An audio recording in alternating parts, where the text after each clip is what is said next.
Hello everyone, कैसे हैं आप सभी। मैं रीनू पाल एक बार फिर से आप सभी का स्वागत करती हूं हमारे यूट्यूब चैनल रीनू लाइट में। इन दिनों जो है जो पूरी जो वर्ल्ड कंट्री हैं वो एक तरीके से युद्ध की तरफ जाती हुई नजर आ रही हैं, क्योंकि पूरे देश में अगर देखा जाए तो सभी जो देश हैं वो अपने आप को सुपर पावर बनाने की होड़ में लगे हुए हैं। सबको सुपर पावर बनना है, लेकिन अमेरिका है वो सुपर पावर की जो है उसकी कुर्सी पर बैठा हुआ है। वो अपने आप को जो है पूरी तरीके से सभी जो देश हैं उनका प्रमुख मानता है, मुखिया मानता है।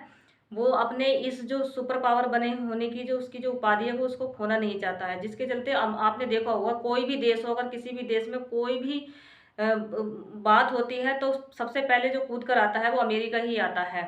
ऐसे ही जो इन दिनों जो सामने आई है वो ईरान का जो एक दूतावास था दमिश्क के अंदर, उसके ऊपर जो है F-35 एयर जेट से जो है हमला हो जाता है। और ये जो हमला है वो इसराइल के द्वारा किया जाता है, क्योंकि आपने देखा होगा बहुत टाइम हो गया है इसराइल और हमास के युद्ध को लेकर।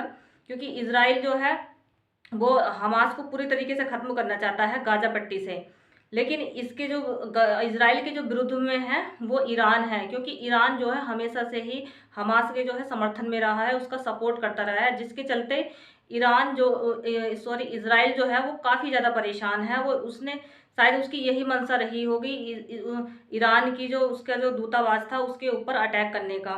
लेकिन ईरान का ईरान के इस दूतावास पे जब से जो है हमला हुआ है तब से ईरान काफ़ी ज़्यादा परेशान है, और वो पूरी तरीके से अपनी तरफ से बयान भी दे चुका है कि ईरान जो है इसका पूरे तरीके से इसका जवाब देगा। और इसके लिए जो है इसके लिए पूरी तरीके से तैयार रहे इसराइल। और उसने साथ ही साथ इसराइल के साथ साथ उसने जो है अमेरिका को भी धमकी दी है कि अगर आप हम दोनों के बीच में अगर युद्ध होता है, अगर आप बीच में आते हैं तो इसका जो अंजाम है वो आपको भी भुगतना पड़ेगा। इसलिए ज़्यादा हो सके तो आपको भी इससे दूर ही रहना चाहिए। अब ईरान की इस धमकी का जो है अमेरिका पे कितना असर है ये तो देखने वाली ही बात है। लेकिन ये जो इस धमकी का जो असर है वो इसराइल पर देखने को अवश्य मिल गया है, क्योंकि जब से ईरान ने इस तरीके का जो बयान दिया है तब से इसराइल ने जो है अपने 28 जो दूतावास हैं जो उसके और अदर कंट्री में बने हुए थे, उसके जो दूतावास थे 28, उन्होंने पूरी तरीके से उनको क्लोज कर दिया है। और जो वहाँ पे जो उसके जो उनके जो अधिकारी थे, उनके जो नागरिक थे, उनको वहाँ से उन्होंने वापस कर लिया है।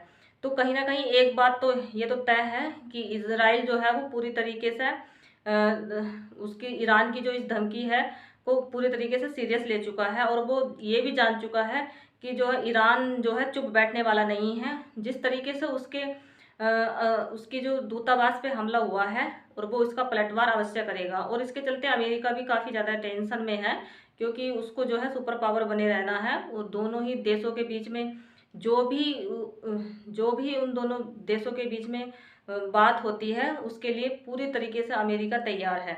और अमेरिका का जो सपोर्ट है वो हमेशा से ही इसराइल के पक्ष में रहा है, चाहे वो किसी भी मुद्दे को लेकर हुआ। हमेशा से जो अमेरिका का जो स्टैंड रहता है वो पूरी तरीके से समर्थन इसराइल के लिए रहता है, जिसके चलते ईरान ने जो है बिल्कुल एकदम खास तौर से जो है अमेरिका को ही ये धमकी दी है कि अगर इस युद्ध में अगर आप इसराइल का साथ देते हैं तो कहीं ना कहीं इसका जो खामियाजा है वो आपको भी भुगतना पड़ेगा। लेकिन फिलहाल दोनों ही देशों के बीच में ये तनातनी बनी हुई है, और आगे ये अभी कहाँ तक जाती है ये तो देखने वाली बात होगी। लेकिन आपको हमारे द्वारा दी गई ये जानकारी कैसी लगी है प्लीज़ हमें कमेंट कर भी ज़रूर बताइए।